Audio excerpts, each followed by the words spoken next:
Hello दोस्तों, आप सभी का स्वागत है आपके अपने परिवार मैथ मस्ती में। मैं हूं आलोक सिंह आतिश और आज के इस वीडियो सेशन में हम लोग बात करने वाले हैं सेल के दूसरे पार्ट की।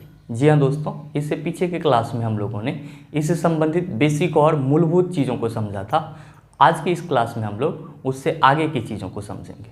उससे पहले दोस्तों मैं आपको बता दूं कि ये आपका साइंस कंप्लीट कोर्स धुरीना ऐप पर फिर से 199 रुपये में उपलब्ध है और ये उपलब्धता इसकी मंगलवार रात 12 बजे तक होगी, क्योंकि आप सबों का विशेष डिमांड था। आप लोगों ने बहुत ज़्यादा कमेंट किया था कि सर एक बार फिर से आप साइंस कोर्स को 199 में कर दो।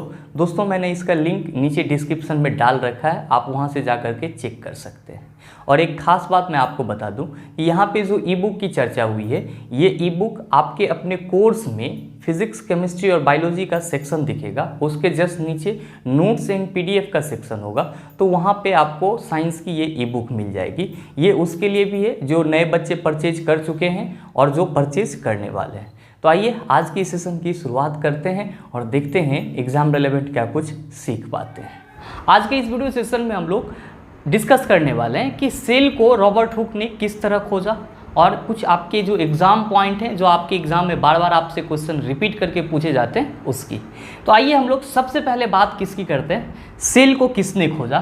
तो आपने पीछे के क्लास में भी मैंने आपको बताया कि सर एक ही नाम रहता है, वो ना चेंज होगा। तो आप कह सकते हो कि सर डिस्कवरी ऑफ सेल की जब भी आप बात करोगे तो क्या कहेंगे कि सर रॉबर्ट हुक ने खोजा।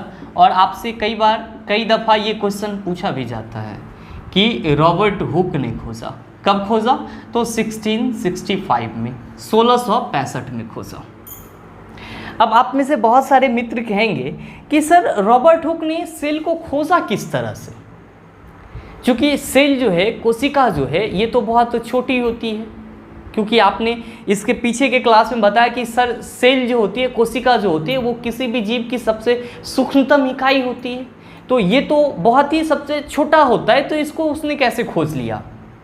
तो आपको मैं बता दूं कि ऑब्वियस सी बात है कि सेल जो है आपका बहुत ही छोटा चीज़ है और इन सब चीज़ों पे आप तभी एक्सपेरिमेंट कर पाते हैं जब आपके पास एक अच्छा सा माइक्रोस्कोप हो, सूक्ष्मदर्शी हो। मतलब आप कह सकते हो कि माइक्रोस्कोपिक चीज़ों पे ऑब्जर्वेशन के लिए, माइक्रोस्कोपिक चीज़ों पे आपको एक्सपेरिमेंट करने के लिए माइक्रोस्कोप का होना बहुत ज़रूरी है। माइक्रोस्कोप का होना बहुत ज़रूरी है, सूक्ष्मदर्शी का होना बहुत ज़रूरी है।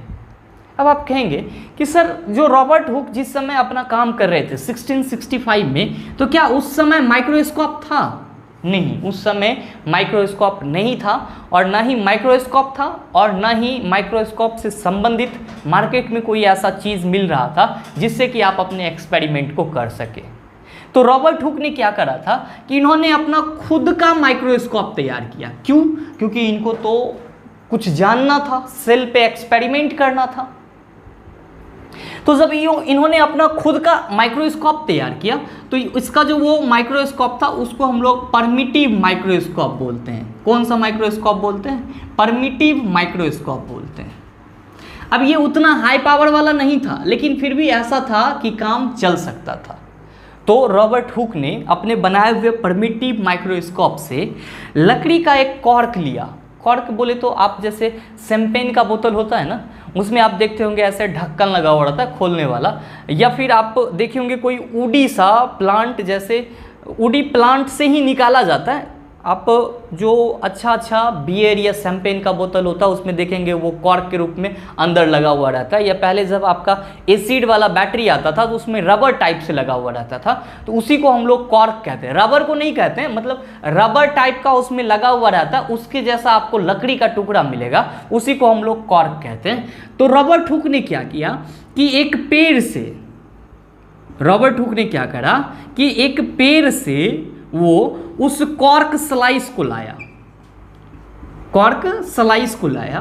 कुछ बुक में आप पढ़ोगे तो इस कॉर्क को एज अ छाल के रूप में भी, मतलब प्लांट के छाल के रूप में भी दर्शाया गया है, लेकिन ये होता है लकड़ी का ही।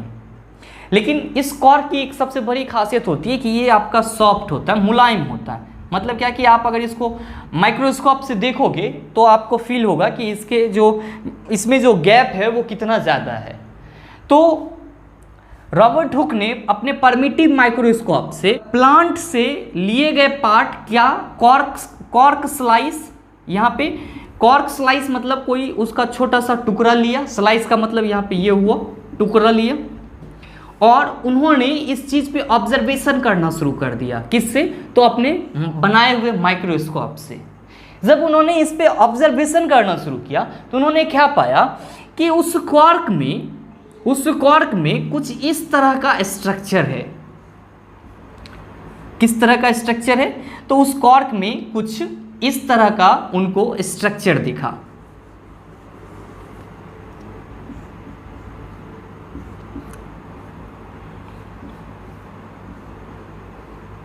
इस टाइप का उनको स्ट्रक्चर दिखा, और इसके बीच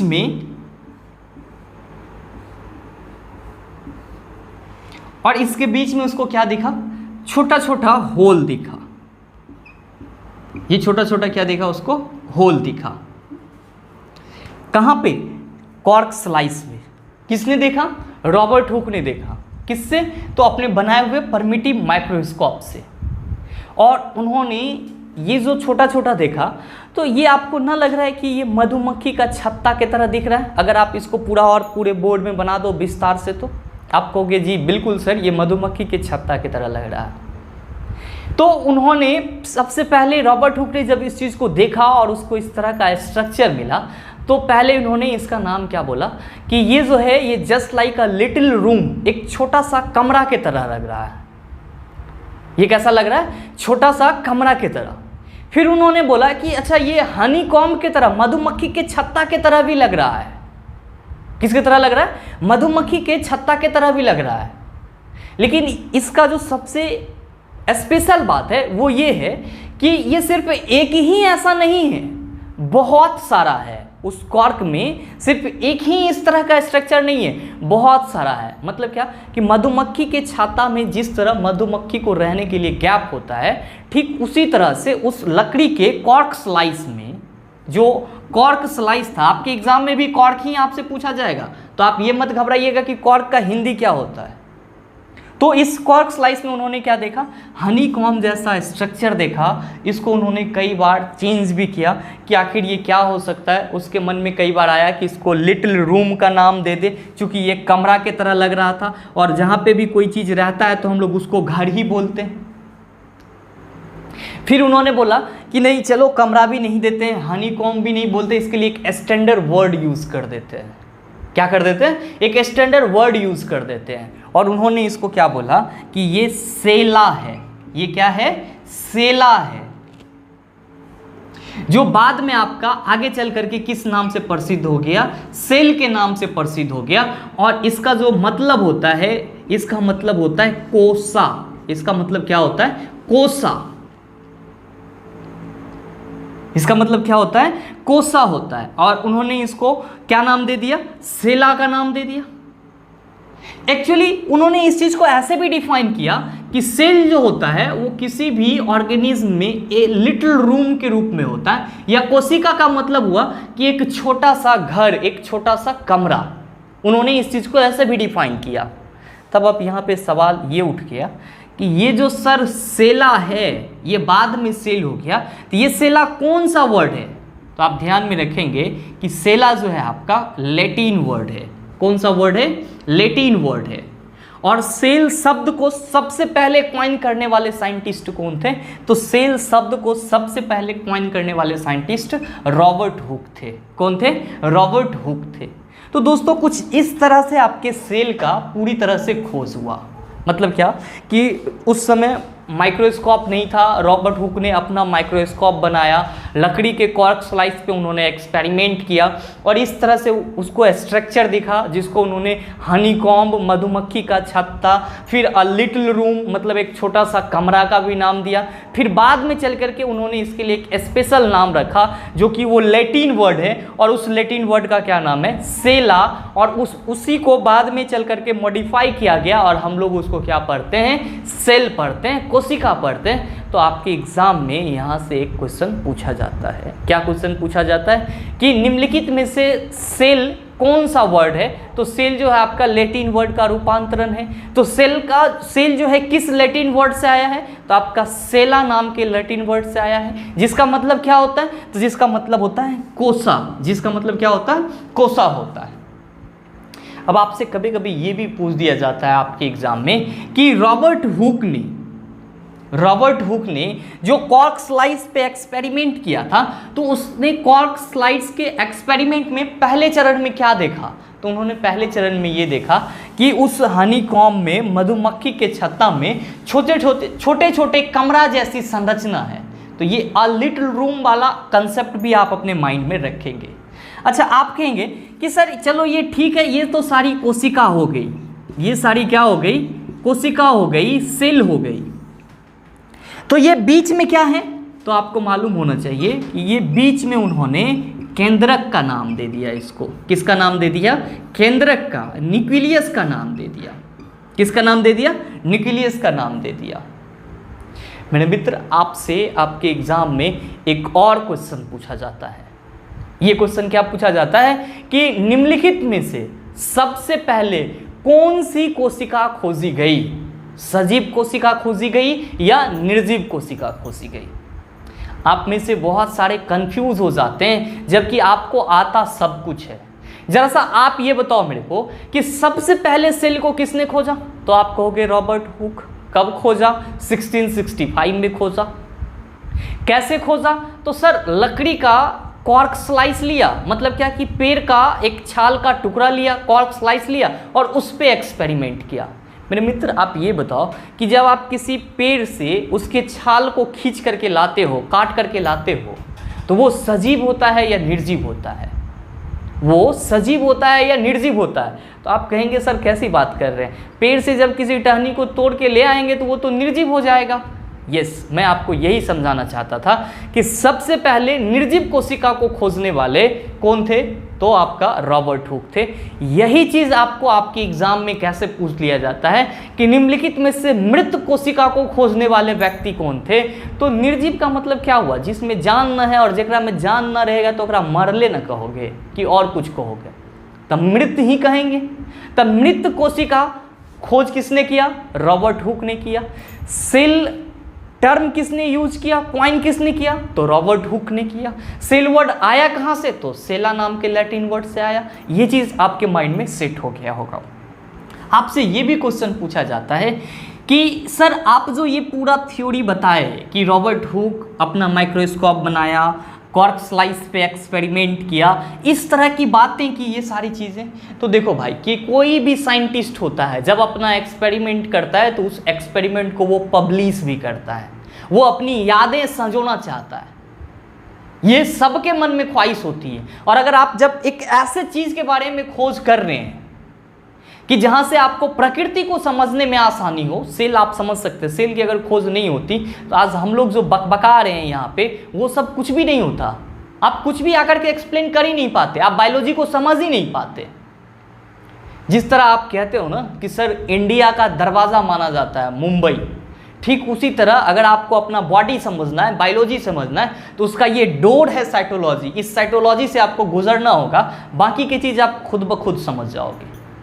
क्योंकि अगर इसके अंदर के स्ट्रक्चर को आप समझ गए ना, इसके पूरे माजरा को समझ गए ना, तो फिर आपको बायोलॉजी में कहीं पे कोई दिक्कत ही नहीं होगी।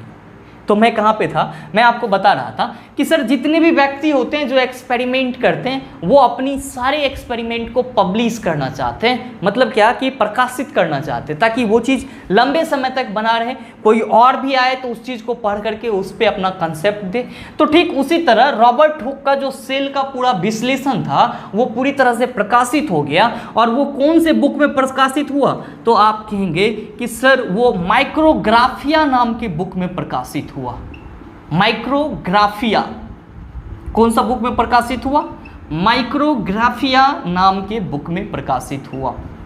यह भी आपसे आपके एग्जाम में क्वेश्चन पूछा जाता है कि सेल से संबंधित पूरे कोशिकाओं का विश्लेषण निम्नलिखित में से किस बुक में मिलता है? तो आप कहेंगे माइक्रोग्राफिया में मिलता है। किस में मिलता है? माइक्रोग्राफिया में मिलता है। माइक्रोग्राफिया किसके द्वारा लिखी हुई बुक थी?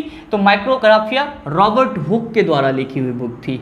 माइक्रोग्राफिया में आपको किसकी जानकारी मिलती है? तो रॉबर्ट हुक के कोशिकीय सिद्धांतों का, या कोशिकीय सिद्धांत नहीं कहेंगे, सिद्धांत कहेंगे तो दूसरा चीज हो जाएगा। तो आप यहाँ पे क्या कहेंगे कि रॉबर्ट हुक के कोशिकीय विश्लेषण का पूरा आपको अध्ययन अगर करना होगा तो आप किस चीज को रेफर करेंगे? तो माइक्रोग्राफिया को रेफर करेंगे। तो यहाँ से भी आपके एग्जाम में क्वेश्चन पूछा जाता है। उम्मीद करते हैं दोस्तों कि सेल का डिस्कवरी किस तरह से हुआ, सेल को किस तरह से खोजा गया, क्या हुआ, कैसे हुआ, सेल का नामकरण कैसे हुआ, सेल का मतलब क्या होता है, इन सारी चीज़ों को आप अच्छे से समझ पा रहे होंगे। अब आपके एग्जाम में आपसे की पॉइंट पूछा जाता है कि आपको जस्ट अभी मैंने जब कंसेप्ट दे रहा था तो बता दिया कि सर जो आपका सेल है, जो डेड सेल है, उसको रॉबर्ट हुक ने खोजा। आपको इस तरह से मैंने बता दिया, अगर आप इसको नोट डाउन नहीं करेंगे तो आप फिर भूल जाएंगे, तो वीडियो को पॉज करके नोट डाउन जरूर कर लेंगे। ठीक इसी तरह आपके एग्जाम में और भी बहुत सारे क्वेश्चन पूछे जाते हैं आपसे कि सजीव आपका जो लिविंग सेल है इसको किसने खोजा, लिविंग सेल को किसने खोजा। आपसे ये भी क्वेश्चन पूछा जाता है कि संसार की सबसे बड़ी सेल कौन सी है, छोटी सेल कौन सी होती है, आपका जो एग होता है उसमें जो पीला वाला पार्ट होता है वो क्या होता है, आपके बॉडी की सबसे बड़ी सेल क्या होती है। तो अब आप लोग हेडिंग देंगे अपने कॉपी में एग्जाम पॉइंट या एग्जाम की। अब आप लोग हेडिंग देंगे एग्जाम पॉइंट, जो आपसे क्वेश्चन पूछे जाते हैं क्या कि जीवित कोशिका खोजने वाला व्यक्ति। आपने अभी जस्ट देखा कि रॉबर्ट हुक ने मृत कोशिका को खोजा था, और कब खोजा था? 1665 में। ठीक है, आपका 1674 ईस्वी में, 1674 में, कब? 1674 में ल्यूवेनहॉक नाम के वैज्ञानिक ने, ल्यूवेनहॉक नाम के वैज्ञानिक ने किसको खोजा था? जीवित कोशिका को खोजा था। किसने खोजा था? किसको खोजा था? जीवित कोशिका को, जिसको हम लोग लिविंग सेल भी कहते हैं। जिसको हम लोग क्या कहते हैं? लिविंग सेल कहते हैं। आप ल्यूवेनहॉक के बारे में सिर्फ इतना ही नहीं याद रख सकते हैं कि सबसे पहले जीवित कोशिका को इसने खोजा था। पहला चीज़ तो आपको ये भी याद रखना होगा कि ये जीवित कोशिका को कैसे खोजा था। तो इन्होंने जीवित कोशिका को तालाब के पानी में एक्सपेरिमेंट करके, तालाब के पानी के सहायता से इन्होंने, या तालाब के पानी में अपना एक्सपेरिमेंट करके जीवित कोशिका को खोजा था। किसने? ल्यूवेनहॉक ने। कब? 1674 में। तो आपका ये क्वेश्चन भी आपके एग्जाम में आता है, आपका ये क्वेश्चन भी आपके एग्जाम में आता है। और आपसे क्या पूछा जाता है? निम्नलिखित में से किस वैज्ञानिक ने तालाब के पानी से जीवित कोशिका का खोज किया था? तो आप क्या कहेंगे? सर ल्यूवेनहॉक ने। किसने खोजा था? ल्यूवेनहॉक ने। दोस्तों आपको ये जान करके हैरानी होगी कि ल्यूवेनहॉक को हम लोग क्या कहते हैं? Father of microbiology. ल्यूवेनहॉक को हम लोग फादर ऑफ माइक्रोबायोलॉजी कहते हैं, फादर ऑफ माइक्रोबायोलॉजी। क्यों कहते हैं? क्योंकि इन्होंने जो जीवित कोशिका खोजी थी उसका जो स्ट्रक्चर था वो किसके जैसा मिल रहा था? तो बैक्टीरिया के तरह मिल रहा था, जीवाणु के तरह मिल रहा था। और आपका जो बैक्टीरिया है, या फिर जो आपका प्रोटोजोआ है, या फिर आपका जो अलगी है, ये सब क्या है? आपके सूक्ष्म जीव हैं। ये सब क्या है? आपके सूक्ष्म जीव हैं। और ल्यूवेनहॉक पहले ऐसे व्यक्ति थे जिन्होंने इस जीवित सूक्ष्म जीव को खोजा था। दैट्स वाई इसको हम लोग क्या कहते हैं? फादर ऑफ माइक्रोबायोलॉजी भी कहते हैं। क्या कहते हैं हम लोग? फादर ऑफ माइक्रोबायोलॉजी भी कहते हैं। दोस्तों जब भी आपको ल्यूवेनहॉक का नाम याद रहे, तो याद आए या आपको क्वेश्चन में मिले, तो आपको ये चीज़ तो याद आना ही चाहिए कि ल्यूवेन, तो एल से एल ये मिलाइएगा, एल से लिविंग और एल से ल्यूवेन, तो एल एल दोनों में रहेगा। तो लिविंग और ल्यूवेनहॉक तो आप कनेक्ट कर ही पाइएगा। साथ ही साथ माइक्रोबायोलॉजी के फादर कौन थे? तो ल्यूवेनहॉक थे। इस चीज़ को भी आप कनेक्ट कीजिएगा। और भी आप 3 बात याद रखिएगा। क्या याद रखिएगा? कि सर जो एस्पर्म है, आपका जो आरबीसी है आपके बॉडी के अंदर, या फिर आप जो कहते हैं सर कि प्रोटोजोआ इन तीनों को खोजने वाले व्यक्ति कौन थे? तो ल्यूवेनहॉक ही थे। इन तीनों को खोजने वाले व्यक्ति कौन थे? तो ल्यूवेनहॉक ही थे। तो ल्यूवेनहॉक से आप इतना सारे चीज़ को याद रख सकते हैं क्या कि ल्यूवेनहॉक पहले ऐसे व्यक्ति थे जिन्होंने लिविंग सेल के बारे में जानकारी दी।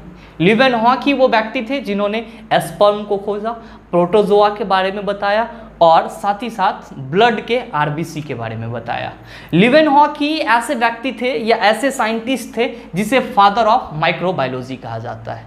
तो इतना चीज आपको इस पॉइंट से एग्जाम में क्वेश्चन बनते हैं, आप इसको माइंड में सेट करेंगे तो मेरे ख्याल से आपको कभी भी परेशानी नहीं आएगी। नेक्स्ट हम लोग बात करते हैं सर संसार की सबसे छोटी कोशिका। इसमें कहने की कोई बात नहीं है, आप सबों को मालूम होना चाहिए। इसको हम लोग क्या कहते हैं सर? इसको हम लोग माइकोप्लाज्म गैलीसेप्टिकम कहते हैं। क्या कहते हैं सर? Mycoplasma gallisepticum.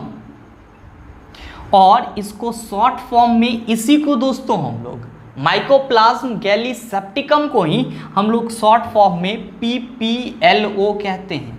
PPLO। अब आप में से कहेंगे कि सर ये PPLO का मतलब क्या हुआ? बहुत ही सिंपल सा है, प्लूरोन्यूमोनिया लाइक ऑर्गेनिज्म।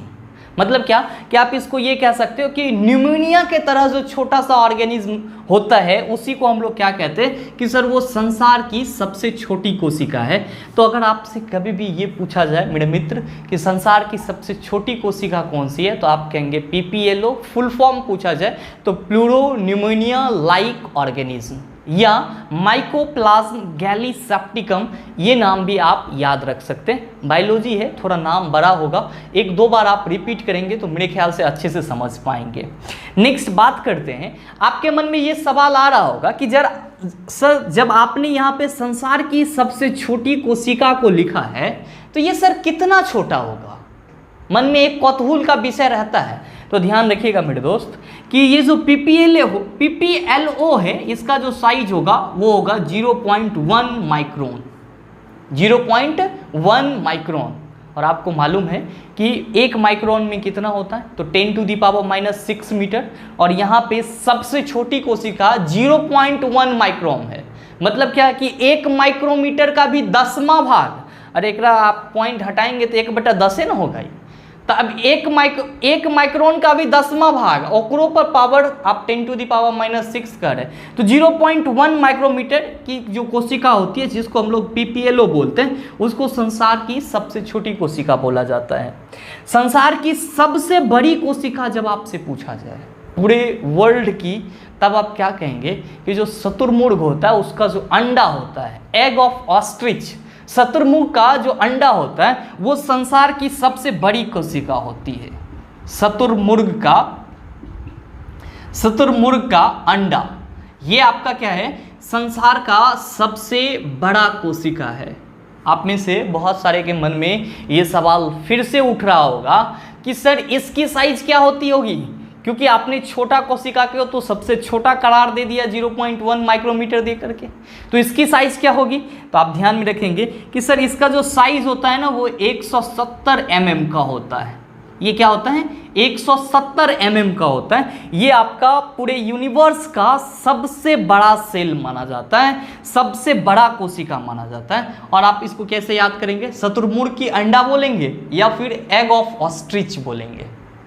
अब नेक्स्ट आपसे ये क्वेश्चन भी पूछा जाता है, कई बार आपके एग्जाम में आया, और मेरे मित्र ये क्वेश्चन कभी पुराना नहीं होता है। ये जो मैं आपको बता रहा हूँ ये आप अभी पढ़ रहे हैं, आपको जॉब लेने के लिए भी आपको पढ़ना है, आपका जो बाल बच्चा होगा या फिर नेक्स्ट जनरेशन आएगा उसको भी यही चीज़ पढ़ना है। क्योंकि आप खुद सोचिए कि संसार की सबसे छोटी कोशिका गैलीसेप्टिकम चेंज ना होगा, रॉबर्ट हुक एक बार सेल के खोज कर दिया था, आगे चलते रहेगा, ये सब नाम सेम ही रहेगा। तो अगर आप इसको एक बार अच्छे से अपने माइंड में सेट कर लेते हैं एक स्टैंडर्ड तरीका से, तो मेरे ख्याल से फिर आप कभी इसको भूलने की कोशिश नहीं करेंगे। दोस्तों मैंने ऑब्जर्व किया है, क्योंकि जो मेरा शिक्षा दीक्षा हुआ है वो जनरली एक लॉज में हुआ है, और उस लॉज में हमारे आसपास में जितने भी लोग रहते थे, कभी हमको अपने लाइक मतलब क्या कि जिस उम्र के हम थे उस उम्र का कोई मित्र नहीं रहा जो जो भी आसपास में रहते थे वो सब कंपटीशन की तैयारी करते थे। कोई एमए, एमफिल, कोई रेलवे में एएसएम की तैयारी कर रहे हैं, कोई गुड्स गार्ड, एएलपी, इन सब का। तो एक कॉम्पिटिटिव माहौल मिला है। और हम जब 9th 10th में पढ़ते रहते थे तो वहाँ पे ये सारी चीज़ें बहुत अच्छे से एक्सप्लेन करते थे, एनसीईआरटी सारी चीज़ों को पढ़ते थे। तो वो उन भैया लोग को भी देखते थे कि वो यही चीज़ रट रहे हैं, और अगर क्विज भी आपस में कर रहे हैं तो इन्हीं सब चीज़ों का डिस्कशन कर रहा है। इसलिए मैंने आपको बोला कि ये चीज़ आपका कभी पुराना नहीं होता है। आप 8-10 साल पहले भी क्वेश्चन उठा के देखोगे और आज के एग्जाम का भी देखोगे तो आपको क्वेश्चन टकराएगा ही टकराएगा, मिल ही जाएगा। तो इस चीज़ को आप अच्छे से माइंड में केयर करेंगे। आपसे क्या पूछा जाता है कि सर सबसे लंबी कोशिका कौन सी होगी, तो आप कहेंगे सर न्यूरॉन। सबसे लंबी कोशिका कौन सी? न्यूरॉन। और ध्यान में रखेंगे कि न्यूरॉन कहाँ पे मिलता है, तो आपके तंत्रिका तंत्र में। कहाँ पे मिलता है? तो आपके तंत्रिका तंत्र में, नर्वस सिस्टम में। कहाँ पे मिलता है?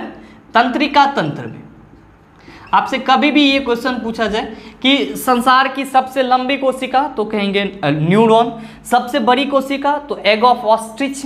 आप कहेंगे संसार की सबसे छोटी कोशिका माइकोप्लाज्म गैलीसेप्टिकम या पीपीएलओ, या जीवित कोशिका खोजने वाले व्यक्ति ल्यूवेनहॉक। इससे तो आप इतना सारा नाम याद ही रख सकते हैं कि ल्यूवेनहॉक ने स्पर्म, आरबीसी, प्रोटोजोआ, और इसको हम लोग फादर ऑफ माइक्रोबायोलॉजी भी कहते थे। दोस्तों आपको इस पे 2 और पॉइंट पूछे जाते हैं, तो आप अगला हेडिंग देंगे, सॉरी हेडिंग नहीं देंगे, अगला नंबर देंगे आप 5वां नंबर। जब आप नेक्स्ट बात करते हैं कि सर मानव शरीर में पाए जाने वाली सबसे छोटी कोशिका, ध्यान रखिएगा, आपको जो इससे पहले मैंने बताया वो क्या था, आपके संसार की सबसे छोटी कोशिका थी कौन सी? पीपीएलओ, जिसको हम लोग प्लूरोन्यूमोनिया लाइक ऑर्गेनिज्म बोलते हैं, या फिर माइकोप्लाज्म गैलीसेप्टिकम बोलते हैं। लेकिन जब आपसे आपके एग्जाम में ये पूछा जाए कि आपके बॉडी में पाई जाने वाली सबसे छोटी कोशिका कौन सी है, तब आप क्या नाम लेंगे? दोस्तों इसका नाम थोड़ा सा अल्टर है, लेकिन आप याद रखना चाहो तो आप याद रख सकते हो। अच्छा ये बताओ, ग्रेन्यूल्स का मतलब क्या होता है? तो आप कहोगे सर ग्रेन्यूल्स का मतलब होता है छोटा छोटा टुकड़ा। ग्रेन्यूल्स का मतलब क्या होता है? छोटा छोटा टुकड़ा। तो आपको पता है कि आपका जो ये हेड है, पूरा जो माथा है, ये 3 पार्ट में बटा हुआ है। बोलते हैं ना हम लोग मिड ब्रेन, आप फिर बोलते हो फोर ब्रेन, और फिर बोलते हो आप हिंड ब्रेन, इस तरह से बोलते हो ना। मतलब क्या कि आपका जो पूरा मस्तिष्क है वो 3 पार्ट में बचा हुआ है। उसी में आपका एक पार्ट है, कौन सा पार्ट है? सेरिबेलम। कौन सा पार्ट है? सेरिबेलम। ध्यान रखिएगा, आपके मस्तिष्क में ही एक पार्ट है सेरिबेलम, जिसमें क्या होता है कि ग्रेन्युल सेल पाई जाती है। तो सेरिबेलम की ग्रेन्युल सेल, ग्रेन्युल कोशिका, ये क्या होती है आपकी? ये होती है मानव शरीर में पाई जाने वाली सबसे छोटी कोशिका। तो आप इसको कैसे याद रखेंगे? तो जब भी आपसे सबसे छोटी पूछा जाए तो आप समझ लेंगे अच्छा ग्रेन्युल्स की बात कर रहा है। ग्रेन्युल्स का मतलब क्या होता है? महीन कण, छोटा छोटा टुकड़ा। जैसे हम लोग कहते हैं ना कि लोहा का जहाँ पे कटिंग होता है तो वहाँ पे लोहा का काटते जब है तो उससे बहुत सारा छोटा छोटा कण गिर के निकल जाता है। तो जब वो बहुत सारा छोटा छोटा कण होता है तो उसको हम लोग ग्रेन्युल्स बोल देते हैं। तो आप ग्रेन्युल से याद रखेंगे कि ग्रेन्युल मानव शरीर की सबसे छोटी कोशिका है, या मानव शरीर में पाई जाने वाली सबसे छोटी कोशिका है, जो कहाँ पे होता है? तो सेरिबेलम में होता है। कहाँ पे होता है? सेरिबेलम में होता है। और सेरिबेलम आपका क्या है? तो सेरिबेलम आपके मस्तिष्क का पार्ट है। तो आप सीधे सीधे ये भी कह सकते हो कि सर मानव शरीर के मस्तिष्क में मानव शरीर की सबसे छोटी कोशिका पाई जाती है, और वो कौन सी है? तो ग्रेन्युल सेल है। कहाँ पे पाई जाती है? तो सेरिबेलम में पाई जाती है। मानव शरीर में पाई जाने वाली सबसे बड़ी कोशिका, ध्यान देंगे जब हम मानव कह रहे हैं तो मानव में मेल भी आएगा और फीमेल भी आएगा, ठीक है। तो फीमेल के बॉडी में या उनके बॉडी से जो अंडाणु निकलता है, जिसको हम लोग क्या कहते हैं सर? ओवम बोलते हैं। क्या बोलते हैं? ओवम बोलते हैं। तो मानव शरीर में पाई जाने वाली सबसे बड़ी कोशिका कौन सी है? तो ओवम है, अंडाणु है। और ये जनरली ओवम कहाँ पे मिलेगा? तो ओवम फीमेल के बॉडी में मिलता है। कहाँ पे मिलता है? फीमेल के बॉडी में, ठीक है। तो आप इस दोनों पॉइंट को याद रख सकते हैं कि मानव शरीर में पाई जाने वाली सबसे छोटी कोशिका ग्रेन्युल सेल, मानव शरीर में पाई जाने वाली आपका सबसे बड़ी कोशिका तो अंडाणु, जिसको हम लोग ओवम बोलते हैं। और ये ओवम किस में होता है? तो ये ओवम फीमेल में होता है। नेक्स्ट मैंने आपको यहाँ पे नोट करके एक पॉइंट लिख दिया है, क्योंकि आपके एग्जाम में कभी कभी ये इनसे भी क्वेश्चन आ जाता है। ये जो पूरा आप नोट देख रहे हैं ना, ये आपका एक क्वेश्चन है। इससे आपको क्वेश्चन क्या आता है कि अंडे के केंद्र में पाए जाने वाले पित्तक निम्नलिखित में से क्या है? कोशिका, उत्तक, कोशिकांग, नन ऑफ दीज। तब आप लोग कंफ्यूज हो जाते हैं। तो कंफ्यूज नहीं होना है कि आपका अंडा का जो पीला वाला पार्ट होता है, जिसको हम लोग पित्तक बोलते हैं, या फिर इंग्लिश में इसको हम लोग यॉल्क बोलते हैं। इंग्लिश में क्या बोलते हैं? इसको हम लोग यॉल्क बोलते हैं। वो क्या है आपका? तो वो एक आपका कोशिका है। वो क्या है आपका? कोशिका है, सेल है। तो इस चीज़ को आप याद रखेंगे तो आपका एक क्वेश्चन आसानी से सॉल्व हो जाएगा। दोस्तों, अब आपको सेल के बारे में, सेल थ्योरी को समझना है। और जब आप सेल थ्योरी को समझ लेंगे तब हम लोग किसकी बात करेंगे? सेल स्ट्रक्चर की बात करेंगे, कोशिकीय संरचना की बात करेंगे। लेकिन इन दोनों ही चीज़ का डिस्कशन हम लोग करेंगे इसके अगले पार्ट में। उम्मीद करते हैं यहाँ तक की सारी चीज़ें आप अच्छे से समझ गए होंगे। इससे संबंधित जो कुछ भी आपको क्वेश्चन मिलेंगे आप उसका आसानी से जवाब दे पाएंगे। मिलते हैं हम लोग फिर अगले वीडियो सेशन में। तब तक के लिए best of luck. Thank you. Have a nice day.